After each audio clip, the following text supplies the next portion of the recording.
Angela Merkel has said coronavirus is the biggest test the European Union has ever faced. The German Chancellor said it's not yet time to talk about easing restrictions in the country, where public gatherings of more than 2 people have been banned. She added that a key lesson from the pandemic should be that Europe must become self-sufficient in producing masks.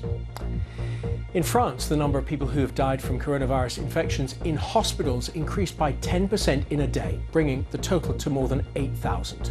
There's also been an increase in deaths at nursing homes. In both cases, the rate has accelerated again after several days of slowing. Italy's coronavirus death toll has shot up from its lowest level in more than 2 weeks. It rose from 636 on Monday from 525 the day before. But the rise in new infections has fallen to a record low. Italy's lockdown has officially been extended until April the 13th. Austria is to ease some of its lockdown measures from next week. The Chancellor, Sebastian Kurz, says small shops will reopen on the 14th of April if Austrians keep to the restrictions over Easter week. Britain's Prime Minister is moved to intensive care 10 days after testing positive for coronavirus.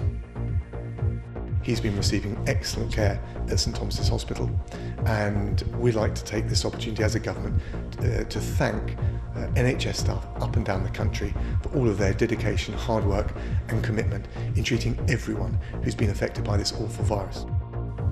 Political leaders in the UK and around the world send their best wishes and hopes for a speedy recovery. Americans are all praying for his recovery. He's been a really good friend. He's been really something very special, strong, resolute, doesn't quit, doesn't give up. The coronavirus has killed more than 10,000 people in America, as officials warn this could be the saddest, hardest week yet in the outbreak.